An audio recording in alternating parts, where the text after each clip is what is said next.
So hello guys, this is Mahfooz का welcome to my new video of my channel Mahfooz vlogs. तो कैसे आप लोग, उम्मीद है बहुत बढ़िया रहेंगे। थोड़ा बहुत शेयर करेंगे आज का कुछ टॉपिक जो कोई भी इंटरव्यू मतलब के लिए कोई सा भी कंपनी हो, कंस्ट्रक्शन कंपनी में बेसिकली जो स्ट्रक्चर बनाता है, जैसे हमारा इंडिया का कुछ कंस्ट्रक्शन कंपनी का नाम ले सकते हैं आप, जैसे L&T, लार्सन एंड टर्बो, सापुर जी, पल्लून जी, और उसके बाद हमारा मेघा इंजीनियरिंग और NCC, HCC, KCC, ऐसे बहुत सारा कंस्ट्रक्शन कंपनी है। कोई भी कंस्ट्रक्शन कंपनी में वहाँ पे हमारा इंजीनियर का ज़रूरत होता है। तो इंजीनियर का 3-4 फील्ड रहता है। देखिए, एक जैसे सिविल, मैकेनिकल, इलेक्ट्रिकल, जैसे प्रोजेक्ट रहता उसके हिसाब से रिक्वायरमेंट रहता है, उस प्रोजेक्ट के ऊपर डिपेंड करता है। तो हमारा जो प्रोजेक्ट है हम उसके बारे में बात करेंगे थोड़ा बहुत आज। प्रोजेक्ट है वाटर सप्लाई का प्रोजेक्ट। तो यहाँ पे क्या है, पाइप लाइन का काम होता है, जिसमें चाहिए हम लोग को मैकेनिकल इंजीनियर, और हमारा बनता है स्ट्रक्चर, पंप हाउस सोच लीजिए, इंटेक वेल सोच लीजिए, टैंक सोच लीजिए। तो ये सब चीज़ जो बनता है, ट्रैक्टर खटर खटर करता है तो आवाज़ क्लियर भी नहीं आता, क्योंकि मेरे पास जो कैमरा है GoPro Hero 10, उसका माइक्रो मोड क्या बोलते हैं, मीडिया मोड चाहिए, देन हमारा स्पीकर कनेक्ट हो पाएगा और अच्छे से आवाज़ आएगा। वो भी ले लेंगे मैं कुछ दिनों में इंशाअल्लाह। तो उसका नहीं कर पा रहा बात। और ऐसा स्ट्रक्चर रहता है। तो सिविल, मैकेनिकल, इलेक्ट्रिकल उसका रिक्वायरमेंट रहता है आदमी का। तो हमारे प्रोजेक्ट में भी है। तो इलेक्ट्रिकल का काम अगर 10% है तो इलेक्ट्रिकल इंजीनियर एक ही यहाँ पे है, एक ही में हो जाता है। बाकी हमारा सिविल और मैकेनिकल चाहिए।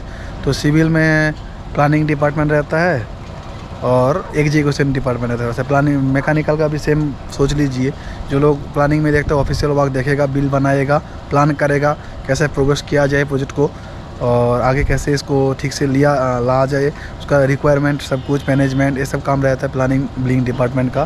बिल बनाना, बिलिंग तो समझ रहे हैं आप लोग, और प्लानिंग मतलब कैसे काम को प्रोग्रेस किया जाए, कंटिन्यू किया जाए और प्रोजेक्ट को ख़त्म किया जाए, उसके साथ प्लान करना होता है, शेड्यूल बनाना पड़ता है, रोज़ DPR बनाना होता है, रोज़ काम का जो टारगेट, अचीवमेंट, सब कुछ लिख के उसके हिसाब से प्लान करना होता है। कल क्या करना होगा, क्या टारगेट दिया जाएगा हमारा इंजीनियर को, एग्जीक्यूशन टीम को, उसके हिसाब से अगर मटेरियल चाहिए वो भी आपको देना होता है, प्लानिंग डिपार्टमेंट को देना होता है। मतलब उसका रिक्वायरमेंट आपको ठीक टाइम पे देना होता है, 1 महीना 1.5 महीना, जैसे इंडियन बोलते हैं हम लोग, उसका रिक्वायरमेंट डाला होता है हमारे हेड ऑफिस में। उसके हिसाब से मटेरियल आता है, परचेज होता है तो परचेज होता है, नहीं तो दूसरे कोई साइट से उसको ट्रांसफ़र किया जाता है एक साइट में, जिस साइट में अगर अवेलेबल है किसी जगह पे, वहाँ पे काम नहीं है अभी। जैसे आप सोचिए मेगा कंपनी में इसका अलग अलग प्रोजेक्ट है, तो हमारा नियर बाय कोई प्रोजेक्ट या ऐसा कुछ प्रोजेक्ट जिसका काम अबाउट टू फिनिश हो गया लगभग, वहाँ उसके पास बहुत सारा मटेरियल है जो उसको ट्रांसफ़र करना होगा, वहाँ पे अवेलेबल है, मतलब काम नहीं है और, तो शिफ्टिंग किया जाएगा, नहीं तो न्यू मटेरियल परचेज किया जाएगा। तो इसके लिए परचेज डिपार्टमेंट रहता है हमारा। उसके बाद इंडियन अप्रूव होने के बाद हमारा जो प्रोजेक्ट मैनेजर रहता है, उसके बाद project coordinator, vertical head, vice president, ये लोग अप्रूव करने के बाद वो चला जाता है परचेज डिपार्टमेंट में। फिर परचेज वाला का नंबर हम लोग स्टोर को दे देते हैं, तो स्टोर वाला उस हिसाब से फॉलो करते हैं और वो लोग रिसीव करते हैं। तो रिसीव होने के बाद अभी हम लोग के पास स्टोर में मटेरियल अवेलेबल हो जाता है, देन वो मटेरियल को हम लोग साइट पे काम पे लगा सकते हैं। तो ये सब भी हम लोग को प्लानिंग वाला को फॉलो करना होता है। तो चलो, बहुत सारा चीज़ हम बात करते रहते हैं इधर उधर से लेके। तो मेरे पास बहुत सारा चीज़ होता है, जब क्योंकि मैं 2 साल से काम कर रहा हूँ, अभी आज 18 मंथ प्लस हो गया। टू बी ऑनेस्ट, यही ओरिजिनल है।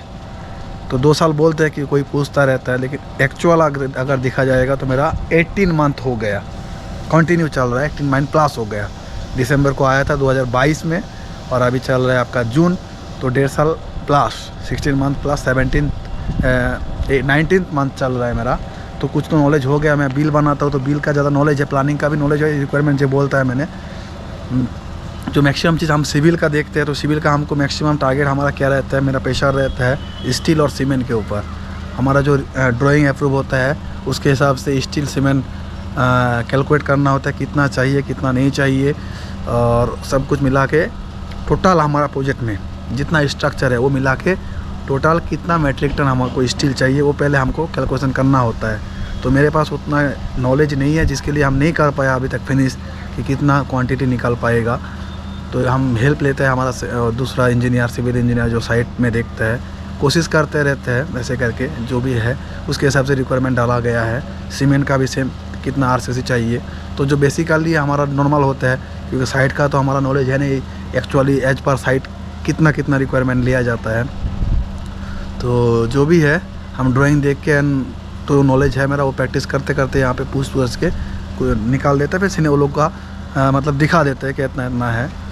तो वो सब चीज़ रहता है। और बिलिंग में एक इम्पॉर्टेंट टर्म होता है हमारा, बिलिंग बनाना होता है। तो जो एक्चुअल वर्क डन वैल्यू रहता है तो वो तो रहता ही है, कितना वर्क किया है उसके हिसाब से वर्क डन वैल्यू रहता है। फिर अलग अलग हमारा जीएसटी का टर्म रहता है, जीएसटी गुड्स सर्विस टैक्स। तो कुछ भी काम करिए आप, अगर सिविल वर्क कर रहे हैं उसका भी जीएसटी अलग है, अगर आप मैकेनिकल पाइपलाइन का काम करेंगे तो उसका भी अलग जीएसटी है। देन आप मटेरियल सप्लाई कर रहे हैं, सैंड सीमेंट एग्रीगेट और ब्रिक्स जो भी है उसका अलग अलग परसेंटेज है, उसके हिसाब से उसका जीएसटी भरना होता है, जीएसटी देना होता है। अगर वो सप्लायर जीएसटी उसका सप्लायर का जीएसटी है तो उसको जितना जीएसटी परसेंट है उसका उतना बिल में ऐड होगा। और उसको अगर जीएसटी भर दिया वो, हाँ, तो इस बिल के हिसाब से अगर जीएसटी भर दिया तो हमारा कंपनी उसको जीएसटी का पैसा भी दे देते हैं। अगर वो नहीं भरेगा तो कंपनी पहले से नहीं करता है। हाँ, कोई बंदा ऐसा है कम सप्लायर सोचिए या कोई कॉन्ट्रैक्टर सब कॉन्ट्रैक्टर हमारे पास 1 महीना से है, 6 महीना से है, 1 साल से है, तो उसका रेगुलर अगर भर दिया जाता है कि वो रेगुलर भर देता है, टाइम जब आता है जैसे इस महीने का बिल बना तो नेक्स्ट महीना भरेगा। ऐसा होता है कि ये सोच लीजिए जून महीना, तो जून महीना बिल बना 8 तारीख को 10 तारीख को जब बना, तो ये जो 10 तारीख का बिल नेक्स्ट महीना जो आएगा जुलाई महीना, उस टाइम पे उसको जीएसटी भरना होता है।